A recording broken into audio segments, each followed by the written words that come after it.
Coming to you from sunny California and the Great White North. Get ready. We are breaking down the obstacles on the Armchair Ninja Podcast.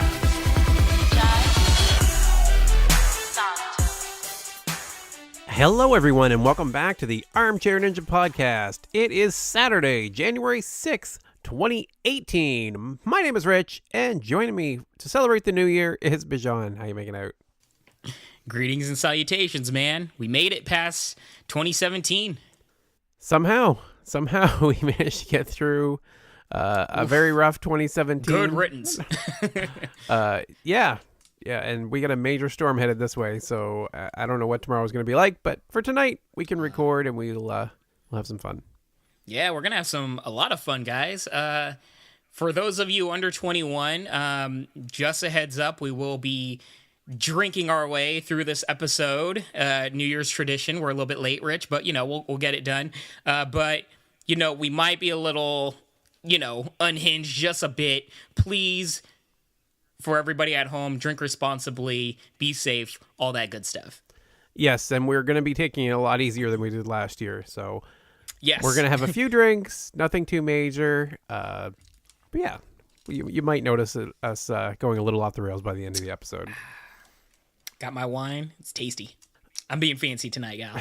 And I'm going old school, a little hardcore. So for each level of the episode, I'll be taking a shot of whiskey. So we'll see how that goes. Nice. Go Rich. All right. So the deadline for submitting to American Ninja Warrior has passed. Hopefully everybody that wanted to get a video in did. And I know that our good friend Bijan wish you all luck. Actually did this year. Very excited for you. What? I actually submitted an application? Crazy. I know. I know everybody, finally, you guys can stop messaging me on social media being like, Bijan, when are you going to apply? When are you going to apply? I applied, y'all. It's all taken care of. Oh boy, like Rich, man, props to everybody that sent in a video application. I cannot tell you how stressful that was. And also, I have never in my life realized how short of a period of time 3 minutes is. I recorded so much footage, right? Like all this stuff leading up to the date. And then I go to edit it, and everything is way too drawn out and long. It was impossible.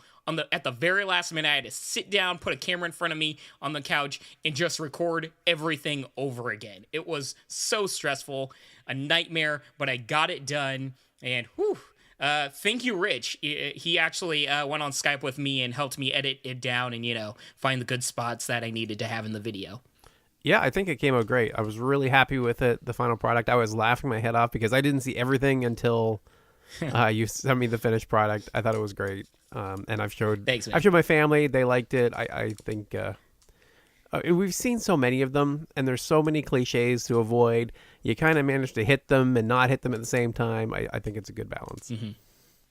Thanks. Yeah, I tried to, satire, things. I actually originally recorded a whole lot more funny, satirical stuff, but it was just way too drawn out and long. It was, man, this was a Frankenstein video at the last minute, but I think I made it at least somewhat decent. So in this episode, we'll be covering Ultimate Beastmaster Season 2, Episodes 4 and 5. So let's get into it here. Yep. And to kick it off, shot number 1. I'm going to do a swig, y'all. This wine is awful, but it gets the job done. Whew. Whew. All right. How you doing over there? I'm good. Getting started. Getting a little warm? Yeah, this is going to be a long episode. So, overall, 2 episodes. Pretty happy with them. Good, bad. Where do you fall? These were good. I've yet to see a bad episode, but I have to say these were on the lower end. We're in the middle of the season, and I really don't know if it's a mix of just fatigue of watching them over and over again, or just it's not to the same level, but I enjoyed them, but I can't say it was like, oh my God, like the first few episodes. That said, I still really, really enjoyed the stuff. I thought the competitors were still compelling. But more so than that, I really think the hosts have come into their own. The people that are hating on the hosts, I don't even get it, man. There's some hosts that are just basically not even there, in my opinion. But the hosts that are there, boy, are they just the stars of this show. The hosts of France, Italy, one half of America. Gotta say, I can do it without Tiki Barber. He's fine, he's okay. But he's just vanilla as all heck. Yeah. But the other guy's amazing. And yeah, they're all fun. I feel like Team India just doesn't even exist. And you know, my love of my life, China, is still there also. Yeah, she was great again. Yeah, I like all the hosts, actually. I even right across the board, Team India.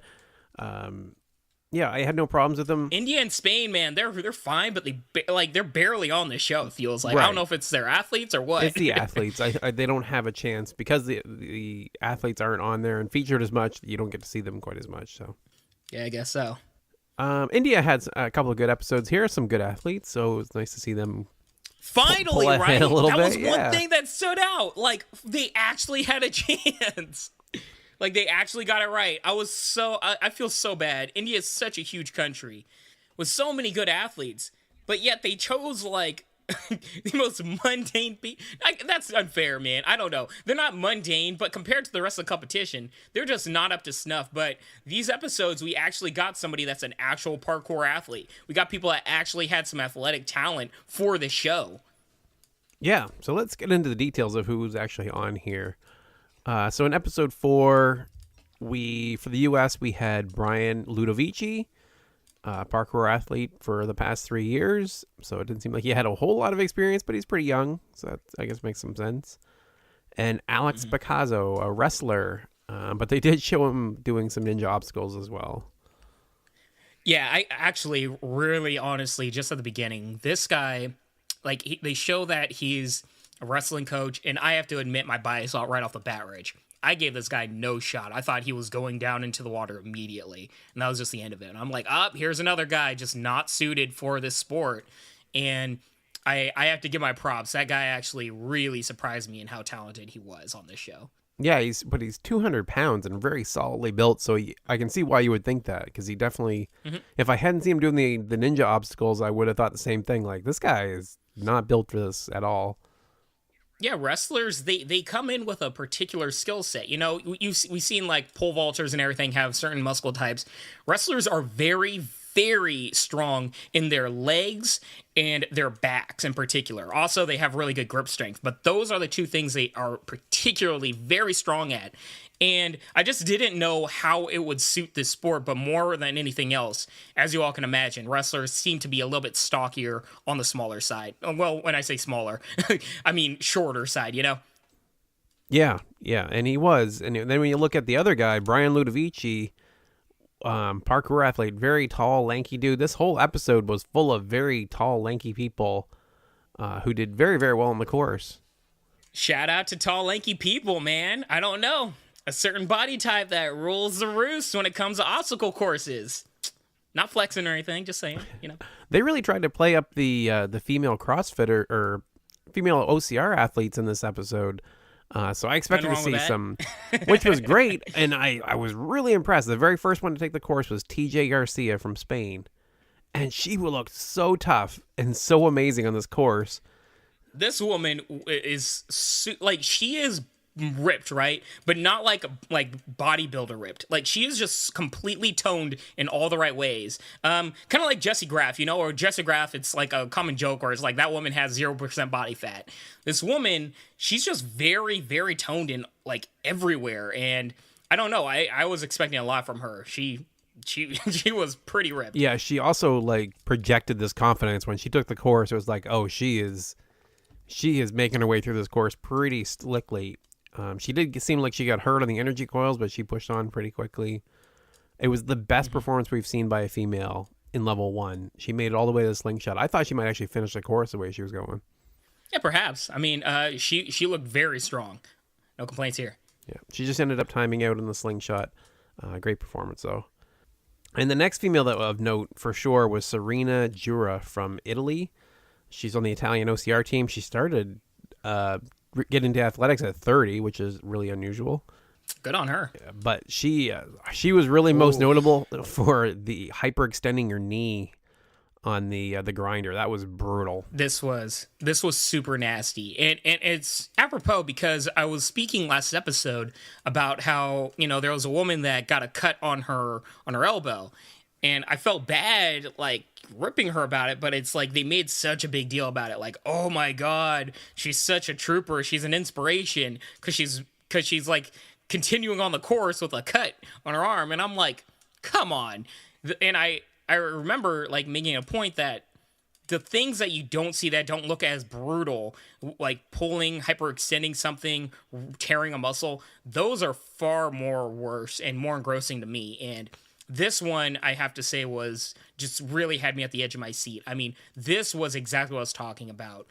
This woman, when she landed, right, her knee went basically the other way. It went like backwards. It was nasty, like a flamingo, man.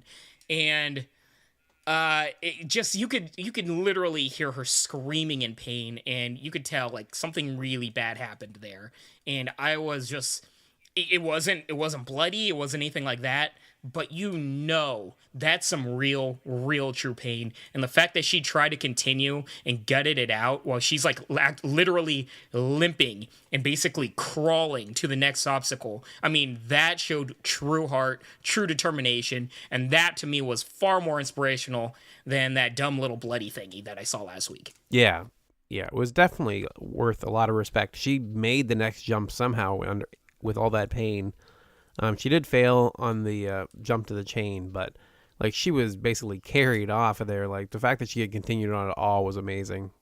Very good. Yeah. Very, very like, cool. Crazy cool. And, that jump, I mean, that jump and the chain in front of her was probably the last thing on her mind at that moment. Yeah. It'd be hard to get a push off with your knee all jacked up too, right?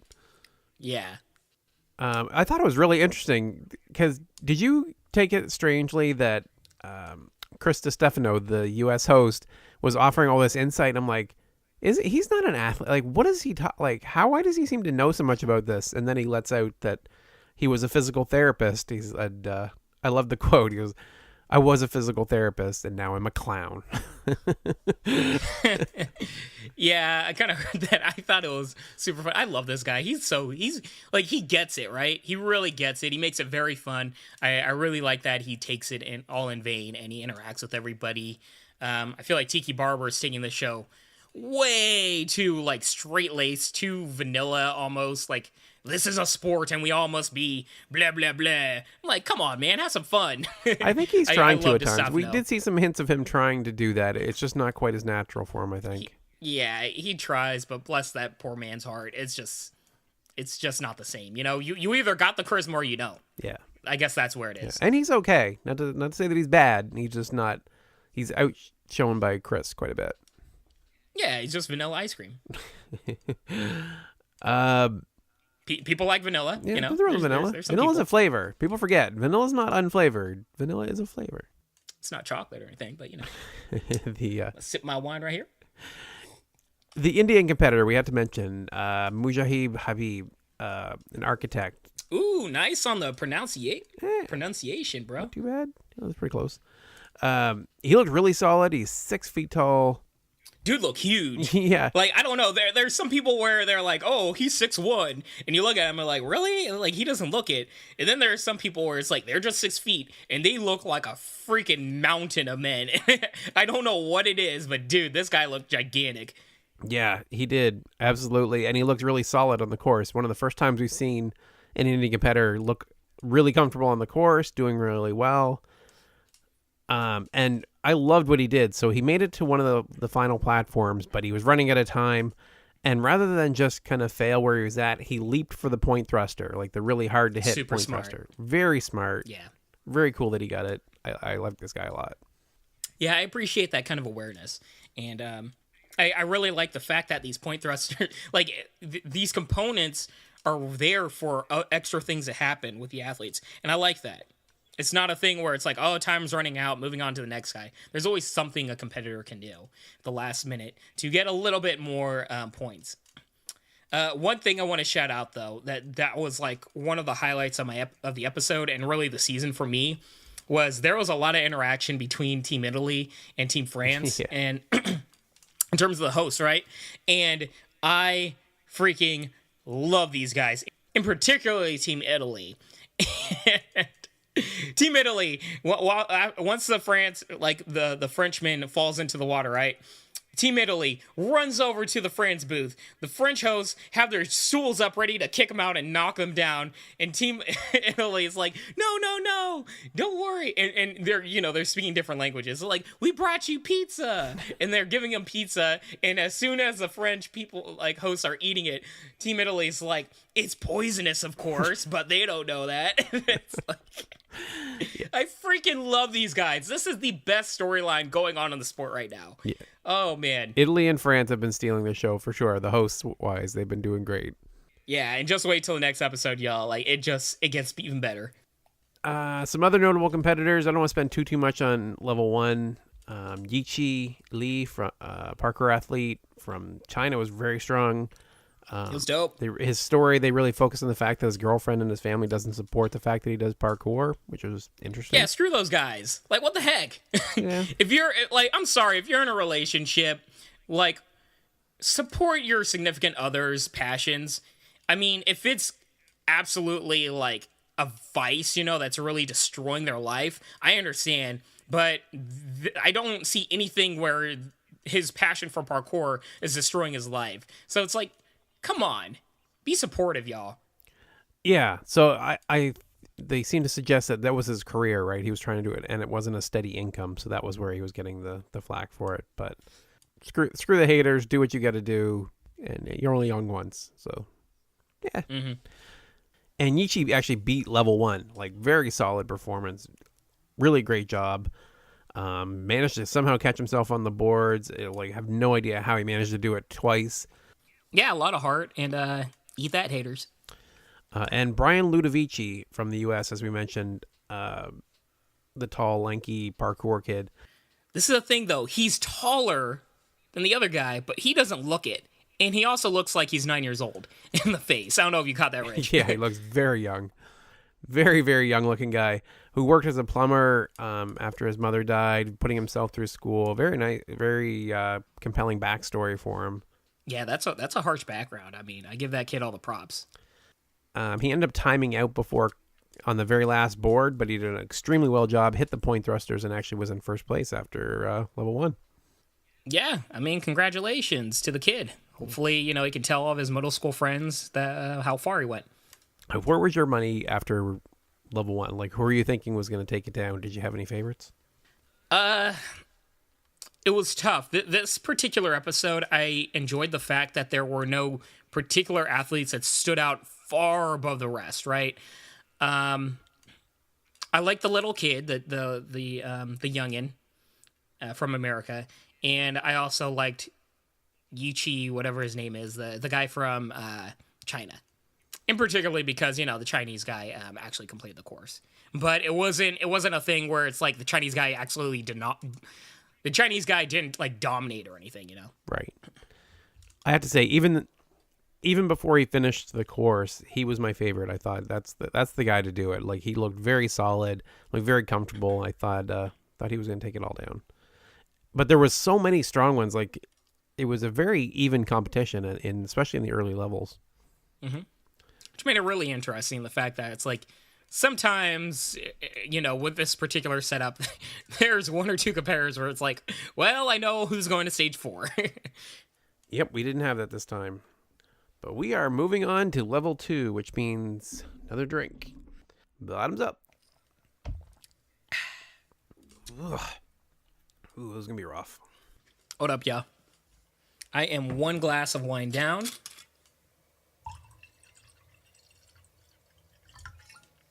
And glass 2 is now set. I just realized these are going to come quickly as we progress through this episode. Sure as heck is. So with level 2, we actually get to see Alex Picasso, the wrestling guy from the U.S., really show what he could do. This is where I was, like you, completely surprised. This dude, he made it past the treadmills, which a lot of people don't do for sure. He got the point thruster on the chains, and he fell at that point. They were talking about him dropping for a time advantage, and I was so confused and still confused. What the heck were they talking about? Probably it has to do with stage 3. They're probably going in order of like points accumulation and time, something like that. So he didn't spend like a minute hanging on the chains. He got the point thruster and then dropped, which was, in my opinion, very smart. Yeah, if he knew he couldn't make it to the vertebrae, that made a lot of sense. Why waste time on the chains? Just drop it. But yeah, and that dude, like, he's big. So, I mean, big major props to him. I mean, that hanging on chains like that is hard enough if you're 150 pounds. Being over 200 pounds, that must be insanely hard. So Mujahid Habib, the national parkour champion for India, this guy really surprised me at how strong he was, because they said he is self-taught online. He basically watched parkour athletes on YouTube and watched like Jackie Chan and other like martial artists and stunt people and taught himself parkour. Huh. I didn't get that. That's awesome, dude. That's pretty amazing, but it also speaks a little bit to the level that the sport of parkour is at in India right now. So it kind of tells us why maybe they're struggling a little bit. Mm-hmm. But very cool to be able to do that. Like I think YouTube is an underappreciated thing because you can learn just about anything on there. It's very cool. Yeah, you really can. I don't know, man. I really admire that, to be honest with you. Like, a lot. Good on him. He ended up falling pretty deep on the point thruster, so he's trying to go for the point thruster after spinal descent and got really soaked.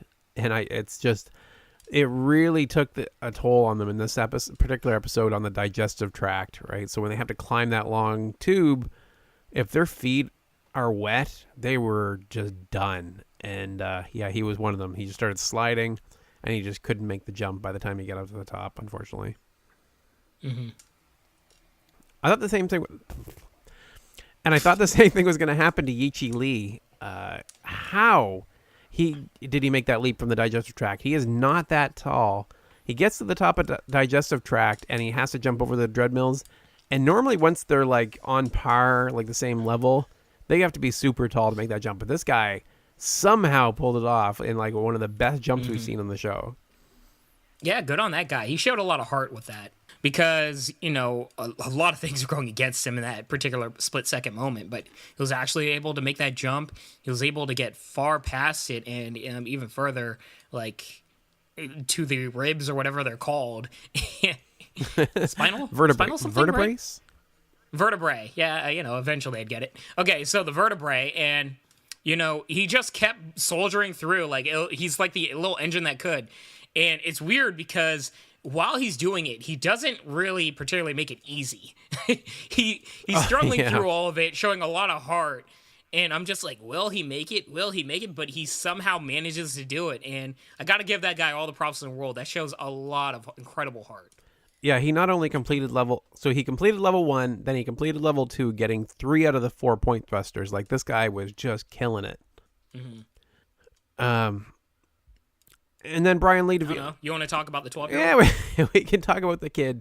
The kid takes the course, and he just couldn't get out of the digestive tract fast enough. He was doing pretty solidly, but he just couldn't. He was slipping all over the place, and he couldn't make the dismount. So that gave Yichi like a pretty good lead since he had done so much extra over top of him. That put him like solidly in first place. Yeah. Moving on to level 3. Oh boy. Another shot. Oh boy. In level 3, we had a bunch of athletes falling on the coil crawl, which is like the story of level 3 every episode. Yeah, pretty much. Oh, I gotta take a moment to say, the French athlete that took the course first, Valentin Dubois. I had to take a moment to show off my minor French skills and say, he was pretty good through the episode. I think in a lot of episodes he would have done better, but there were some really solid athletes in this one, and he just kind of fell to the wayside. I mean, I guess like in this episode there was not one athlete, even the guy that completed all the courses. Like, nobody's like destroying the course, in my opinion. Dude, so Yichi finished level 1 and 2. What else do you want him to do? He hit a bunch of the point thrusters, like he did everything, and he You know what's sad is I agree with you. I agree with you yeah, completely. Let's talk about him on stage 3. How do you do, bro? Well, yeah, we are. Yeah. So we'll get to that. We'll get to him on stage 3. But yeah, Hidiri, as well as he was doing, he was lacking some of the personality, I guess, that we've seen. I think that was part of the problem. Like as athletically profound as he was not. He's not quite capturing us as much as some of the other athletes have. Yeah, pretty much not. So much so I barely knew he was on this show. So. Mujahid. Oh my God, this episode's gonna kill me. Mujahid Habib fell in the coil crawl, but he hit the point thruster on it, and that seemed to be like a thing that a lot of people tried in these 2 episodes in the stupidest way. Like the coil crawl is the most time-sensitive, crazy obstacle out there, and it makes so many people fail. Don't stop to hit a point thruster. Are you out of your mind? It's the one point thruster I would suggest never to go for, because it's time that you just absolutely cannot. It's not worth losing that time. That said, I mean, let's make it easy on everybody. Pretty much the entire field fell and timed out at this coil crawl. It's one of those things where, you know, sometimes a group of athletes make it look easy and sometimes a group of athletes don't. And I think this speaks a little bit to the level of talent we have here, where it's just a notch under the ones we've seen in previous episodes, but they're still engrossing and enthralling. I don't know, man. Like, obstacle courses are 50-50. It's 50% physical, but 50% mental. And you have to figure out the technique involved in getting through these things and tackling the course.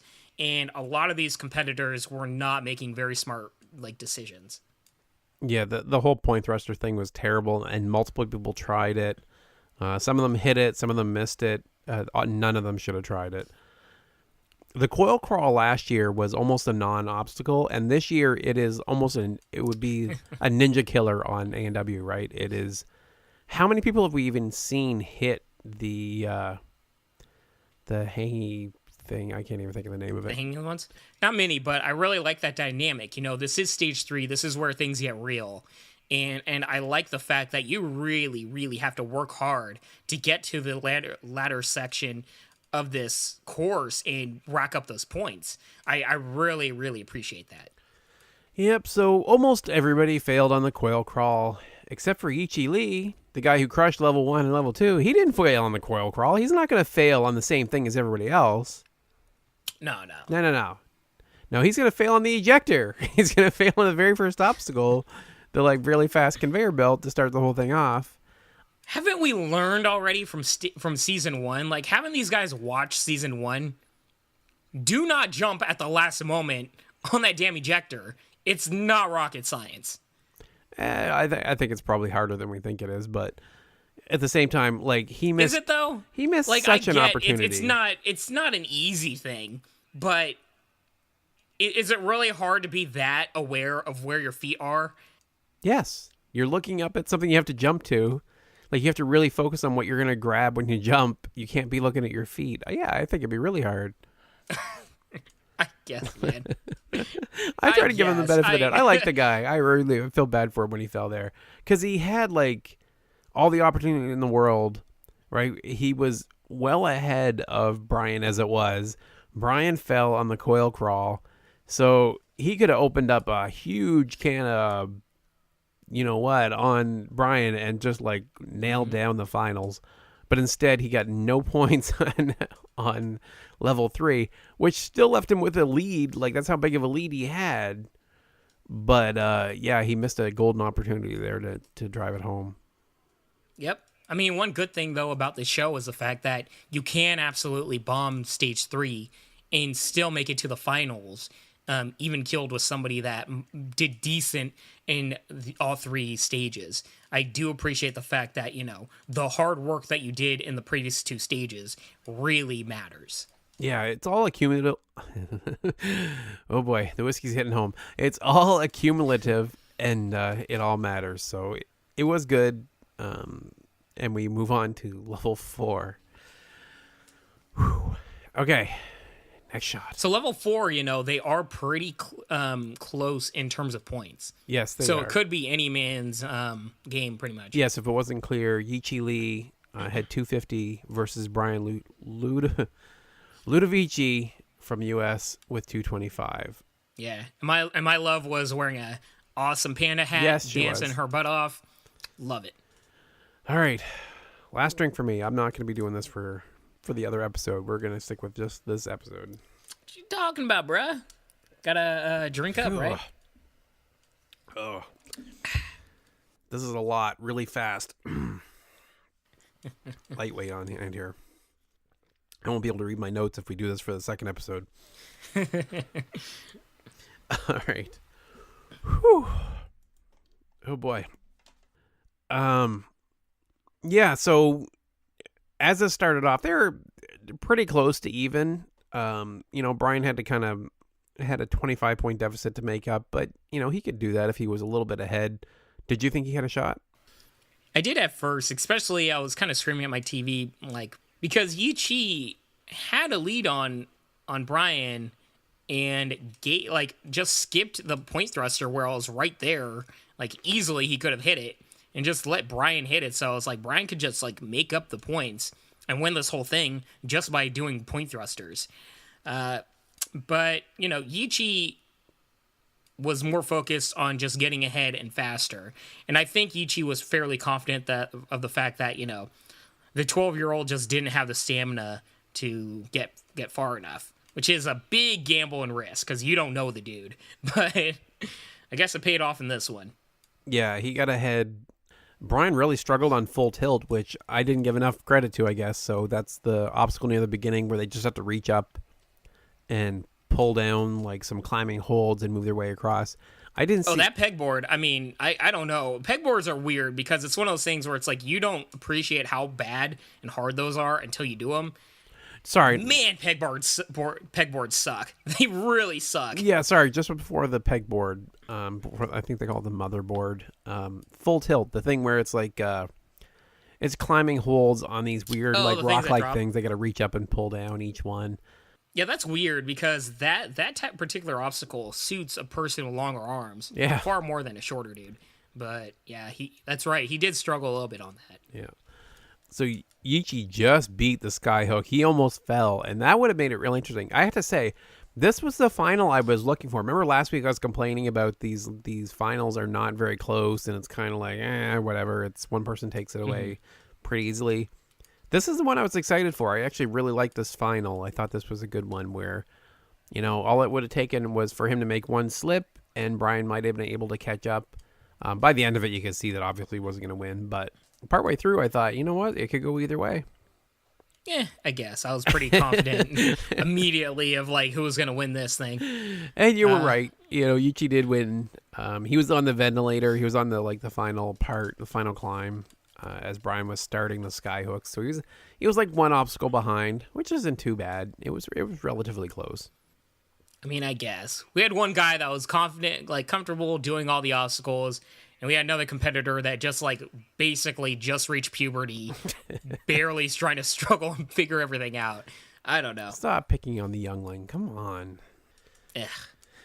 Yeah, good on the kid. He went very far. He showed a lot of heart. Yes, he did. That's all I'll say. All right. So that was it for that episode. Sure, he'll finally get a girlfriend, after they watch this at school. Anyway, so let's move on to episode 5. Let's get into that. So for the U.S., we have John Gerzik. Now we need to talk about the theme of the episode at the beginning. Okay, you got supermodel, pretty much dudes up on the show. This whole show at the beginning is themed around sexy bod dudes. Get your fix, ladies, and all that stuff. And I'm like, oh man, okay. Well, at least it's guys. If they did the same thing for women, I would not feel comfortable. So I wasn't comfortable. And I know that's a double whatever right now. I'm a little drunk, y'all. But I don't know.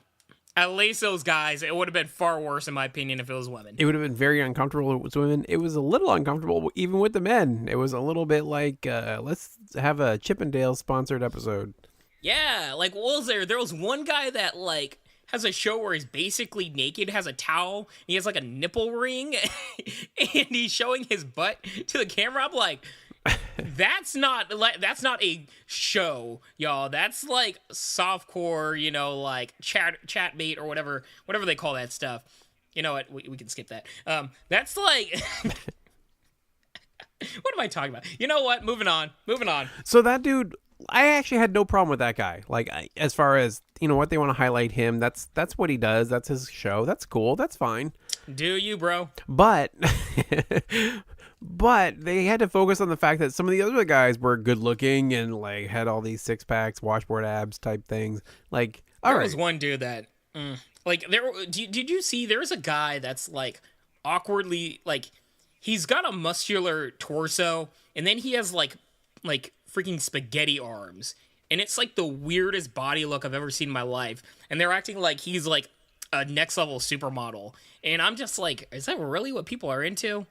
I mean, I'm not one to judge, but he looked super strange looking without a shirt on. They kind of did, like a couple of them that I was like, I don't know. I guess that's why I didn't take much offense to it, because. Other than the dude that had the hot chef show, I was like, whatever.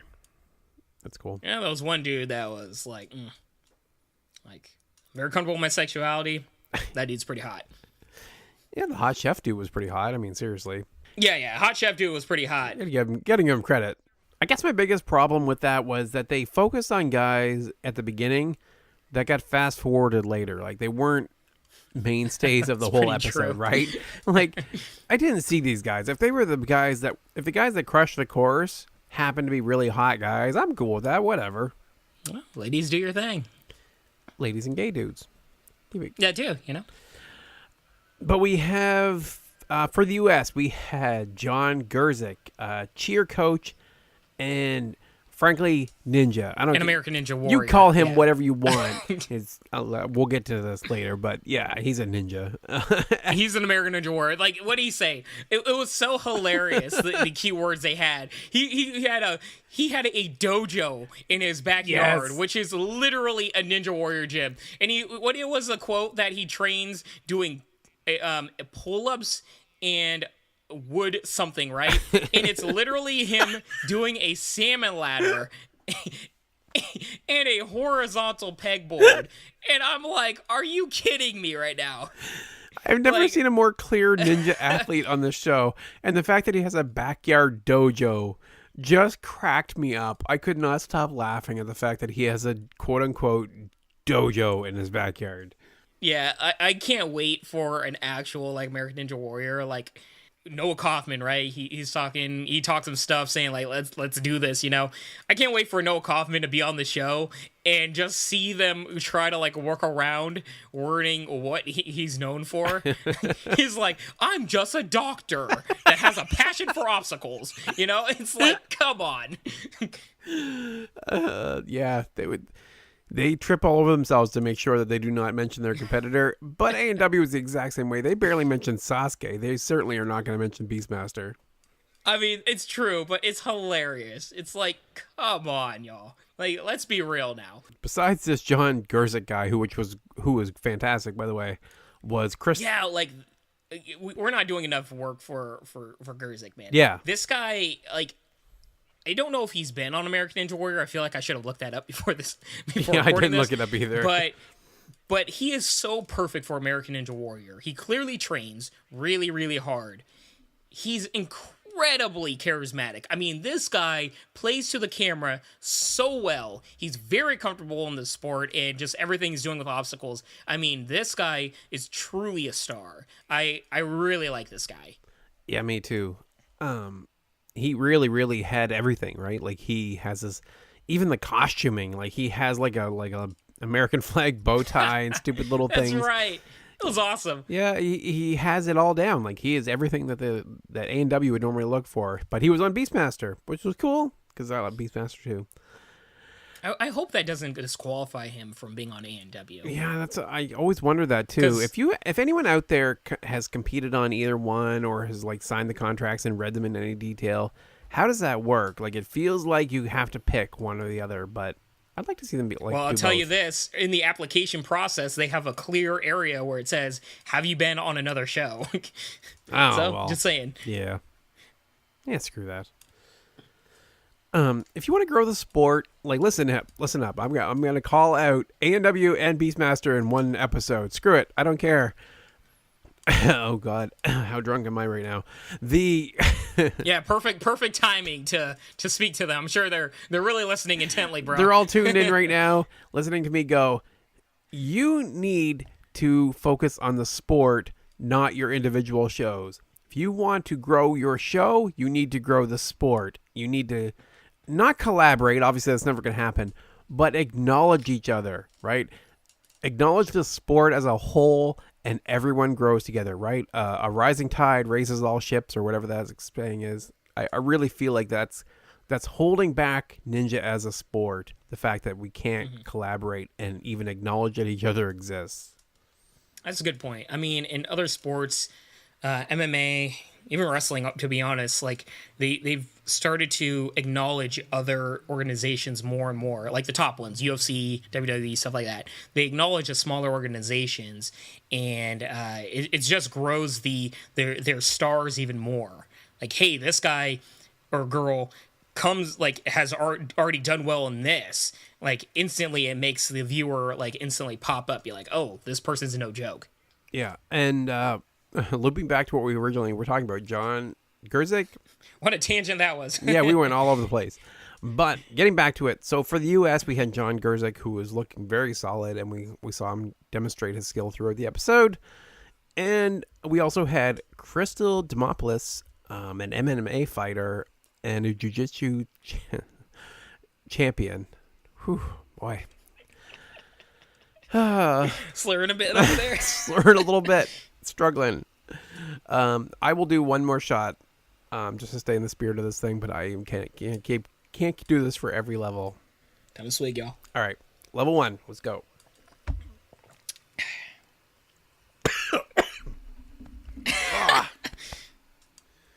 Whew. I breathed that one in. Poor Rich. Probably not a good idea. Good on you, bro. Ooh, yeah, I'm done. Dapping out on that one. So looking at level 1, first I think the course was actually Crystal, who's only 5'1", which would be typical for what we see for an ANW competitor. Crystal is from America, y'all. Yes, she's the one that we were just talking about, the jiu-jitsu champ, MMA fighter. She slid down the chain, so she went off the, oh boy, what's it called? Oh man. She jumped off the thingy into the chain before the energy coils, and she caught it somehow.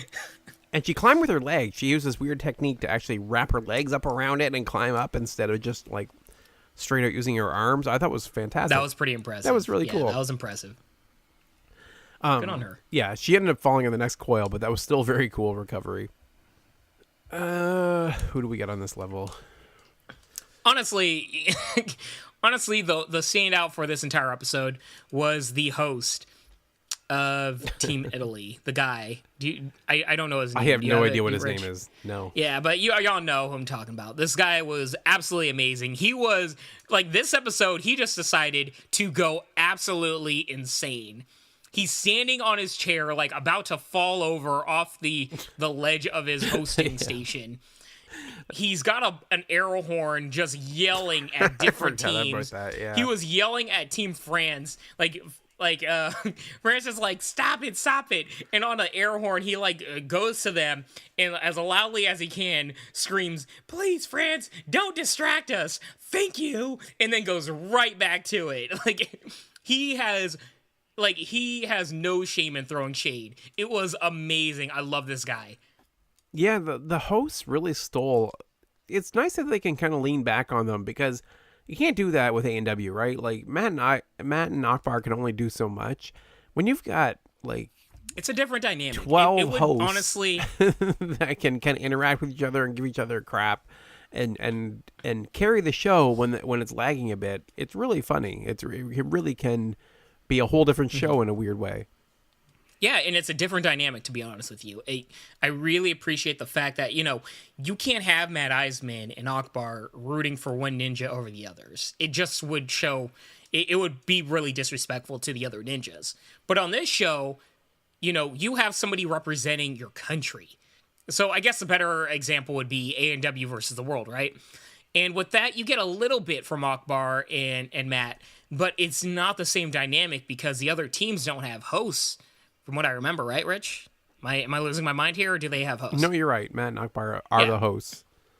Yeah, so it's a different dynamic, and I really like that these hosts can bounce back from one another, and even though it kind of is an individual sport, right? There can only be one ultimate Beastmaster. At the end of the day, it's a whole lot more bragging rights for a country, and I don't know. I really, really love this.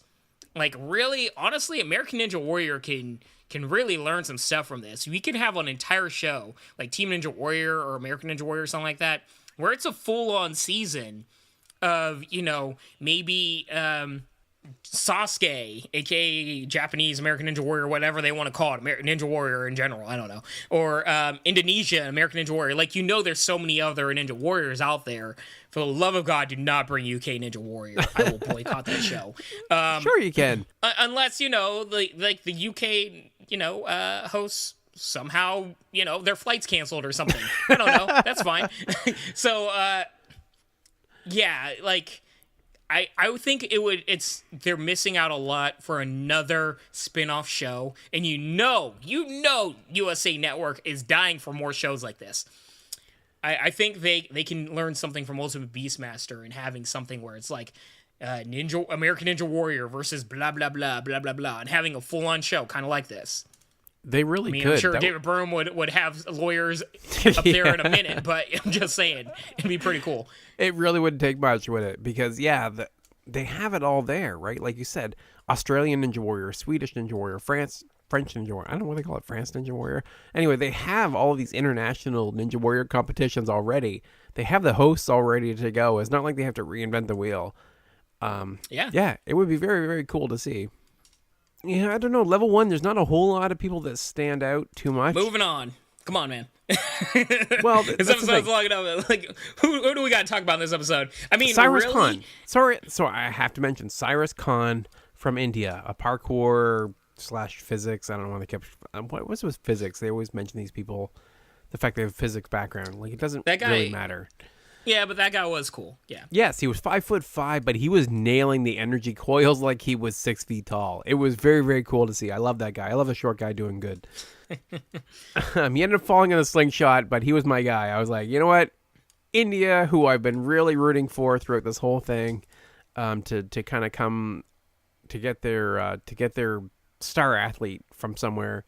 I was hoping this might be the guy. And especially short guys, I always root for them. 5'5", this dude was my guy. Go lanky guys, just saying. I gotta say, unfortunately though, Mr. Hotness himself, Remy Papalia, didn't make it, and I mean, that even in losing, that guy still wins because he's got a face looking like that. Good on you. I don't remember that guy. I do remember, like, that wasn't the hot chef, dude, right? Because that was Pedro. No, it wasn't hot chef, but yeah. Trust me when I say it, this guy's going to do quite all right in life. Yeah, he'll be fine. Pedro Carrasco, we should mention, the hot chef dude that we were talking about from Spain. He's a dancer, hot chef, has a YouTube channel, blah, blah, blah. He hurt his ribs on the first coil. He ended up falling in a slingshot, but I really thought he would do well on the slingshot as an acrobat, right? The guy's like very athletic, as much as he might be. We might give him a hard time being the pretty boy with the YouTube channel. He's actually very athletic. He's an acrobat, a dancer, blah, blah, blah. Ended up falling on the thing that I would most expect an acrobat to do well on. Yeah, good point. The only other thing of note within stage 1 was the Italians outright celebrating France having both competitors knocked out. I forgot about that. Dude, yeah, they were so blatant about that. Like, they have no shame in their shade, bro. Wow, that was amazing. Like, guys, if you guys didn't see it, just to paint a picture, like, literally, their poor, like, the athlete falls and everybody's feeling bad. Like, everybody's got like crestfallen looks, and especially the hosts of Team France. And then you see in the background Team Italy literally celebrating, jumping for joy. It was freaking hilarious. I love these guys. I don't care if you're like, that's disrespectful. Nah. I'm sorry. That is my mode right there. That is my level. I love it. I slow clap, ding you for that. Good on you, Team Italy hosts. That was freaking amazing. They were fantastic. That's the thing. Like, this episode, and more so than episode 4. Episode 4 was fine. Episode 5 kind of dragged it at times, but the hosts always save it. They didn't have the personalities for the athletes. Yeah. Shocker, the hot people, don't bring the personality.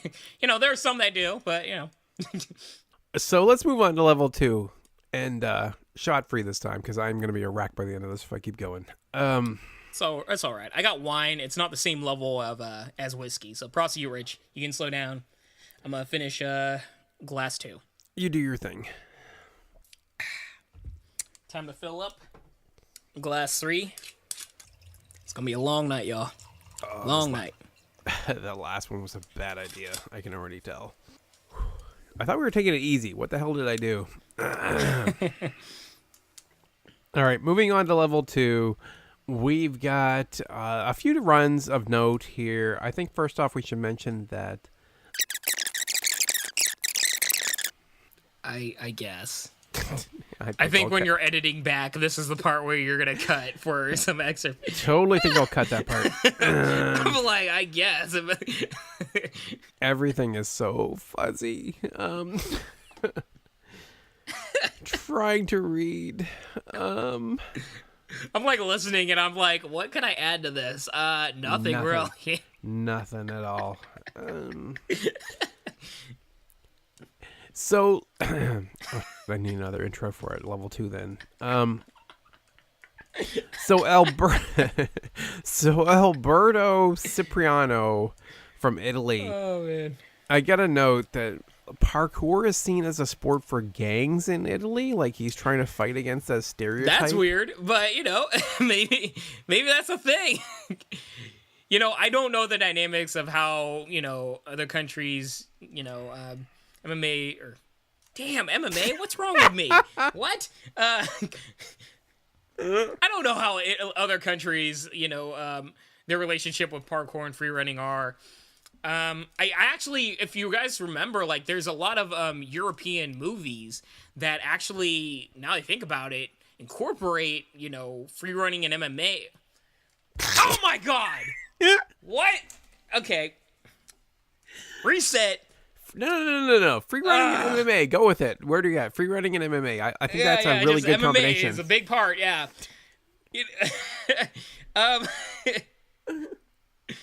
Y'all, this wine's hitting me. So, what was I saying again? Free running and parkour. I'm going to assume you were trying to actually say. Yeah, like running away from the police and stuff. All right, moving on. I'm a hot mess.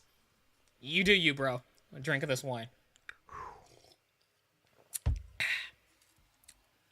Don't drink, kids. It's not good for you. Just say no to whiskey. Anyway, Alberto had a great run, but he ended up falling on the chains. But I thought he had a really notable run. Like, I thought he did really well. Alberto's from Italy, in case that wasn't obvious. The story of Stage 2 for everybody, the two main runs that we need to talk about are... I don't know. What do we start with? Let's start with a hot dude, okay? So... what's his name? Is that Pedro Carrasco? Yes, we're going to mention Pedro's for sure.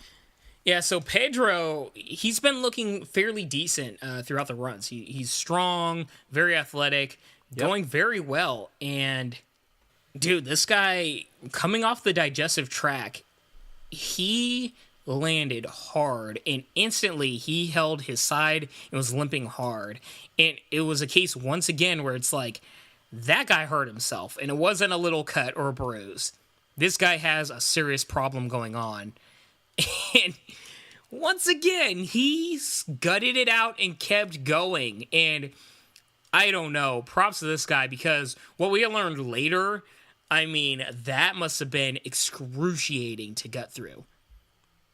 Yeah, to come off to the digestive tract onto the treadmill. So imagine like treadmills suspended in midair, and you got to like jump from one to the other. Like, it's pretty intense to try to do that. He managed to do that with an injured hip. I don't know. They didn't clarify what the injury was, but he had injured his hip on the dismount from digestive tract. So instead of actually completing the chains and moving through all the other rest of the course, he just blew kisses to the audience and just dropped off. He just like done. He knew he was done, and they ended up actually giving him like a medical discharge at that point. He was medically eliminated, so that meant that only 4 moved on from level 2 because he did so well that he actually qualified. So they actually eliminated one of the qualifiers. Yeah, is this a first, or has there been a precedent in season 1, Rich? Do you remember? I think he's the first one. Yeah, I think so, because this show really, I mean, unless something's really bad, they're like, hey, keep on moving. We've seen we'll patch you up. You're fine. Just go on. Yeah, it's fine. Yeah, broken toe, whatever, broken hand. Head. Take an aspirin, bro. You'll be fine. But something bad must have happened. Afterwards, he was on the side, and they asked him, and he's like, I felt something crack, and they were asking, like they were checking if he broke his leg or hip or might have torn his ACL or something. And even though they didn't give details, it was pretty clear something bad happened. Like, it wasn't just for the cameras. And I don't know. It sucks that this happened, but I'm glad that, you know, sometimes athletes are too tough for their own good, and I'm glad that they were actually able to be like, hey, you're done. Let's make you better. Yeah. Oh, one guy we haven't mentioned here who I feel like we really owe a little props to was Shuai Tian, the Chinese noodle restaurant dude. He's pretty good. He's actually pretty good. I like this weird little... With his... He annoyed me. You didn't like his little movement like he was eating noodles like on the chorus? That didn't like draw you in? No, I don't know. It might be a little petty thing, but I'm just looking at him like, you're trying too hard, bro. And that's coming from somebody that's way too obnoxious my own self. I know that, y'all. But, at times, yeah. It's one of those personal preferences. You either like it or you don't. Yeah, I didn't like that little movement, I guess, for the most part. But he did pretty well. He actually ended up going all the way to the chain reaction or whatever it's called. He dropped on the chains after hitting the point thruster. I did it pretty well. He's worth benching for sure. 2.5 glasses of wine down, and I'm starting to feel lightheaded.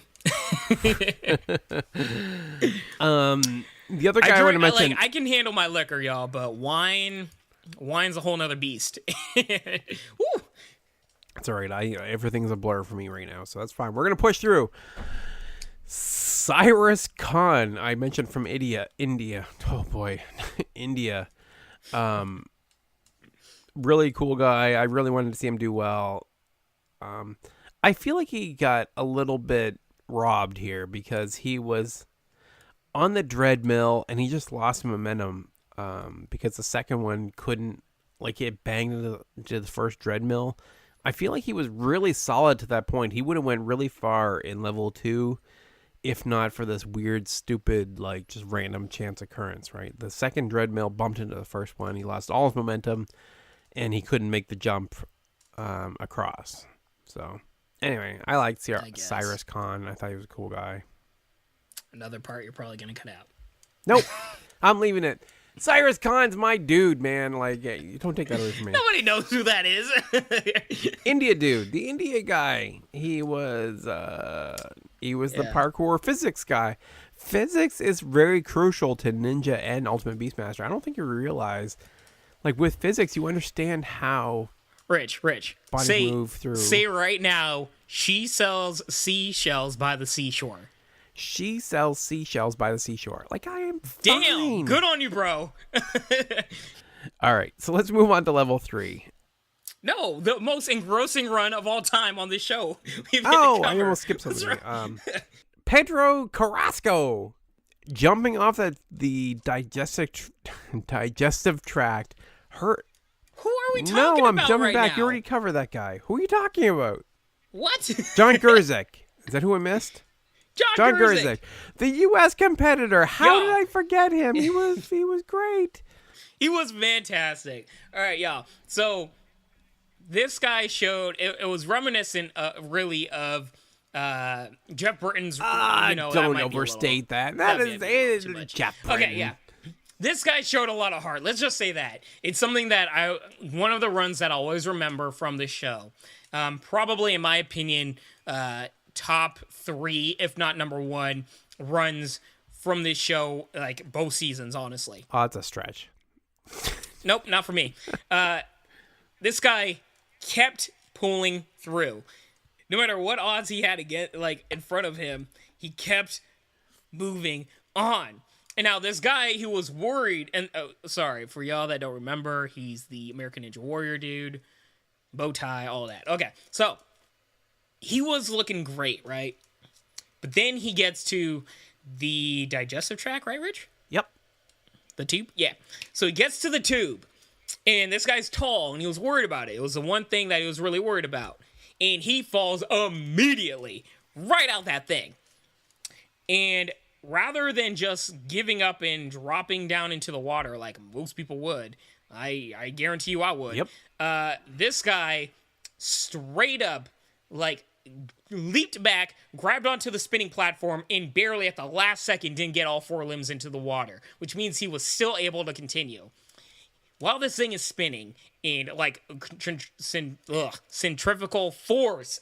Damn, I could say yes! Woo! Go, Bijan. I'm gonna pull through, y'all. He gets up on the damn spinning wheel thing. He's able to continue, learn from his mistake, get through that digestive tract, jump on forward, and continue moving on. Thing was dope. Run was dope. Dude is dope. Dopeness. Yes, probably one of the best recoveries we've seen. Definitely one of the best recoveries we've seen on Ultimate Beastmaster. He fell off the chains immediately. Like, he went right down immediately. But overall, it was very cool. Dude was probably hella winded. Could you imagine? Like, yeah. He probably expended so much upper body. I gave him zero chance to actually recover from that. Like, looking at him spinning around in the gear, I'm like, why are you wasting your energy? You are done. But he did manage to recover. That was very, very cool, I have to admit. Yeah. I don't know. Good on him. I really want to see this guy in A&W. What's going on here? Dude, we don't do any athletically profound runs in the night for this, do we? You know what? John Gurzik, you win the athletically profound run of the night. Good on you, bro. Congratulations, John. You got the first in the history of Ultimate Beastmaster. Say it again, bro. What was that? I don't even know what I just said. You got the first Ultimate Beastmaster athletically profound run of the night. Congratulations. Good on you.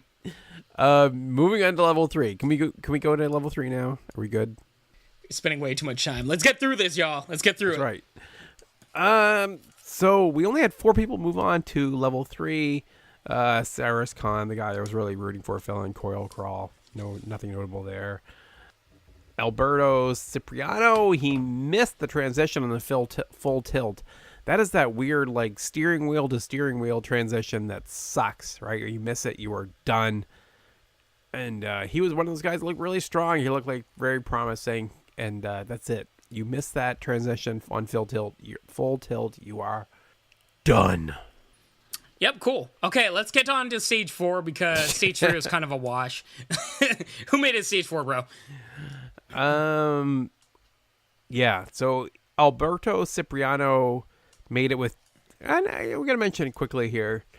John Gurzik, our guy we've been praising here from the U.S., he didn't make it to Hangman, which is the first guy we've seen on Hangman in episodes 4 or 5. So it was like at least somebody made it past Coil Crawl because that's been killing everybody. He did a couple of them. He didn't actually get too far, but it's worth mentioning. Yeah, he wanted to save his energy. I appreciate that.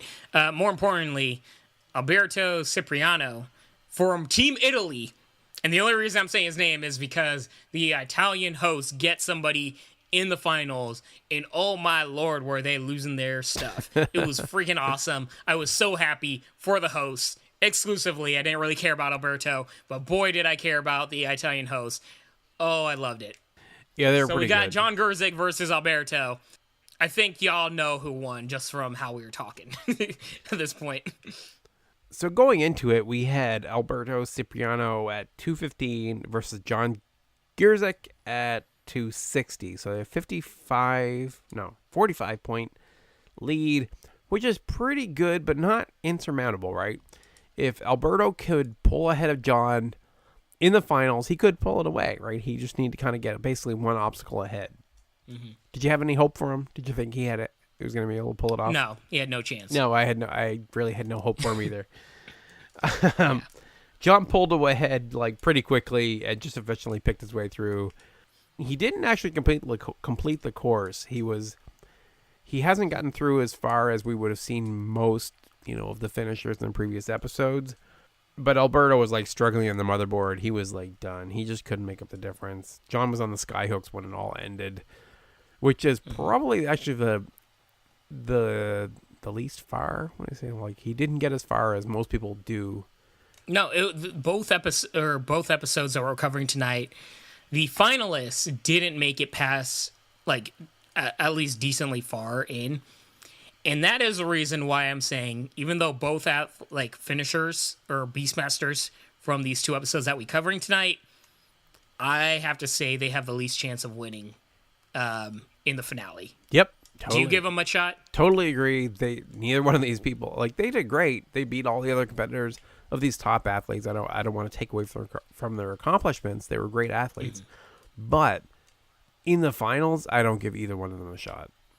Yeah. That said, I have to say, John Gurzik in particular, since he is the closest to an American Ninja Warrior, could you imagine the S-Storm? I'm still trying to be PG, family show, y'all. It's so hard. Can you imagine the S-Storm that would happen online if John Gurzik wins the entire season?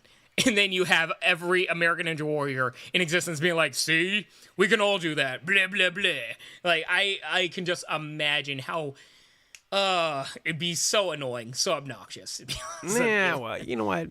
John hasn't been on the show as far as I know. Maybe he has been, but they won't have a point of reference. So they still won't be able to say that. They say that anyway. We've had them literally on our show. We had two of the, iconic Ninja Warriors, Ian Dory and Noah Kaufman, for those that didn't listen last season, basically say that show's a joke. We would totally crush our cores right on our show. So I don't know, y'all. it's not stopping them any, is what I'm saying. I mean, it's hard for me to judge. I haven't done either show, but I think a lot of American Ninja Warriors are discrediting the difficulty of this show. It's one of those things where it's like, hey, this is my thing. That other thing is bleh. It's whatever. I think I can make other analogies, but I'm not going to go there. Well, I feel like they're probably guilty of the same thing that a lot of, newbies at home are guilty of. Like, I never think that. But I know there's a lot of people that sit at home and go, like, I could totally do that course. That does not look that hard. You know what? I just, pictured it in my head in, somebody like me that does obstacle course races. I honestly, there are shows that are straight up obstacle course race level, and I'm like, that's a joke. Yeah. I can do that in my sleep. So you know what? It's all hypocritical, whatever. Yeah. So yeah, just thinking back, I definitely have had those moments. Are you trying not to call it Spartan specifically? Is that I'm not saying anything. I'm just gonna sip the rest of my wine. I'm finishing it off, y'all. 3 glasses down, done with the wine bottle. Good times. Whew. Now, most people think that this show is done. Guess what, Rich? We are going full on. You're going to have a fun time editing this episode. Oh, no. Just like last year. Oh, yeah. We are doing 21 questions. American Ninja Warrior, 21 questions. Oh, geez. You didn't give me any warning. This is what you're going to do to me? I'm like half in the bag, and you're going to do this to me. All right, let's go. Exactly. So let's do this, bro. Now, I already have an American Ninja Warrior written down. I promise. Sorry, y'all. It's already written down. Ready to go. You get 21 questions. They have to be yes or no questions. Just to, refresh everybody. They have to be yes or no questions. And by the 21 last question, you have to... 21th? No, I didn't. whatever. You have to be able to guesstimate the American Ninja Warrior. And just like last season, I promise y'all, it's not some random stooge from like season 3 that nobody remembers anymore. This is somebody you should know. You are a cheater. I didn't get more prepared. So let's go. I'm ready. Let's do this. I'm ready. Like, you want me to start asking questions?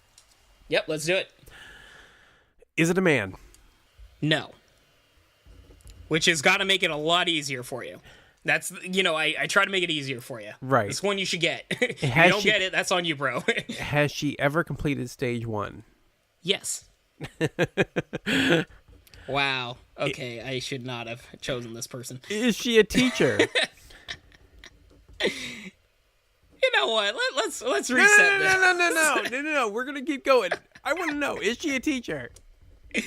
Yes. Is it Alyssa Beard? Yes. Oh man, what's wrong with me? I killed it. Killed it. Yes. What a joke. Okay, hang on. That was a little too easy for you. Okay. That is totally staying in. I got one for you. Oh, you got one for? Okay, let's do this. I will pull one at random. I got one. Let's go. Give me 1 second. Damn. I was trying to be easy on you, but I didn't realize you get it in 4 questions, literally. Crushed it. You cannot do that any faster than me. All right. I guarantee I'm not gonna beat you on that. All right, I got somebody. Has to be somebody that I'd know. Yes, that's the hard part, right? Like, obscure but not too obscure. First off, is this a man? Yes. Of course it is. Is this person Caucasian? Yes. Oh, you're not making it easy on me. Okay. Is this person over the age of 30? Yes. Oh, okay. 30 plus. Interesting. Okay. Is this person over the age of 40? No. Okay, so they're in their 30s. Is this person over the age of 35? No. So 30 through 35. Okay. Has this person completed stage 1? Yes. Has this person completed stage 2? Oh boy. In this condition and with no preparation, give me a second. It's definitely not Jeff Britton or Drew Dreshel or somebody. I think about it. How much is this actually going to help? Like this? He has beaten stage 2. Has beaten stage 2. Okay. Has this person beaten stage 3? No. Okay, so stage 2 person. No, stage 3.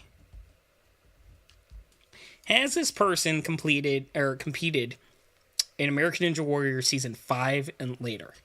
Yes. Okay, so recent. Has this person competed in the last season of American Ninja Warrior? Season 9. Yes. Yes, he has.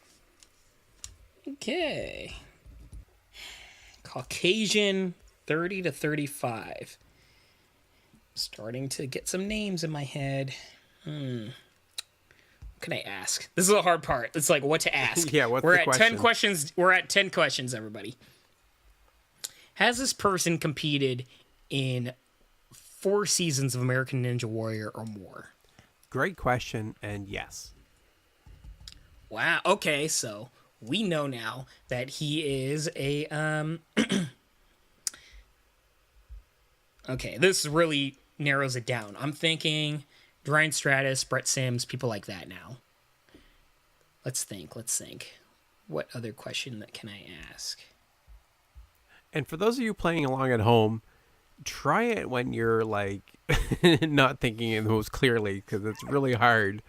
Oh, I got a question. Okay, so did this competitor in season 9, last season, make it to the Vegas finals? No. No Vegas finals. Okay. Another good question. Man. That's a good one. Okay, so let's think. So who are the OGs that did not go to Vegas last year? That's the question. Gosh, I'm really thinking hard. Like, David Campbell made it, I think. Travis Rosen make it? I'm trying to think. Shocking. Oh, what's his face? Oh man, who's the fun guy that fell? The freaking. Oh. God, I'm forgetting everybody's names. It's so annoying. It's the worst. This is the worst game to play when you've been drinking. I swear to God. It really is. Like, I see their faces. That doesn't mean a damn thing, though. Sorry, I'm cheating. Hey. I have to look up his name. I'm losing my damn mind here. All Jake right. Murray. That's his name. Okay, so Jake Murray. Let's think. Did Jake Murray... I'm trying to think how old that guy is. I'm not looking up their Sasuke-pedias or anything, everybody. I just need to know the guy's name. I think that's fair, right? I'll go with that. I'll call that fair, yeah. Screw it, because I have nothing else. Is this competitor known for his antics with a hot dog? That could be known for many things. You really should have just asked if it was Jake Murray. You know what? Yeah, hang on. Reset, you haven't answered yet. I'm going to go with no. No, he is not known for that. So it's not Jake Murray. Damn it. I don't even know how old he is. I now I think about it, that dude's definitely not in his 30s. I love how this completely backfired on you. It really did. Okay, so how about this? I'm just going to narrow it down. Did this competitor compete in the LA qualifiers? No. You mean last season? No. Yeah, sorry, last season. So not LA qualifiers. Okay, what are the others? Daytona, right? Did they compete in the Daytona, racetrack one? Nope. Episode. Damn it. Did they compete in it's LA, Daytona. There's Texas always. Did they compete in the Texas one? Nope. An episode. Okay, good, because I have no idea which particular city that was. Yeah, I can remember Houston, Dallas. There's one of them. San Antonio. It's been all of them. Okay, and then I'm thinking there's one out east. It's got to be that one. Did this athlete compete in the Cleveland qualifiers? Yes. Oh, thank God. Okay. Finally. I feel like everybody at home is screaming. I'm at 16 questions. Like, I really need to get this down now. A well-known ninja, a veteran, didn't make it to Vegas, competed in Cleveland qualifiers. I feel with some Googling, you would totally have this, but you got to go with your memory on this. Who was in Cleveland? Why didn't I even try to narrow that down? That doesn't help me at all. I don't remember who was in Cleveland. All right, I'll nudge you in the right direction. Wait, okay. Hang on. Trying to remember if it's one of the tall guys. Are they in their 30s though? Is this competitor over the height? Is this competitor taller than 6'2"? No. Well, it's not the firefighters. Guys, I think we're about to see you fail. I think so. You said that's 17 I have questions? nothing in my head. I have nobody in my head from Cleveland. Who competed in Cleveland? I can't even tell you the warm feeling, the glow that I have inside that you are struggling with this, because when you hear who it is, it's just going to just make it so much better. Fantastic. I'm glad I could rub it in before you end up getting it. Now you've got 3 questions left.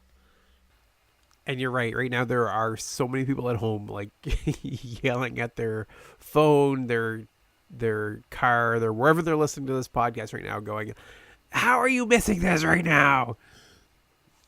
I don't remember anybody. Okay, so they're not over 6'2".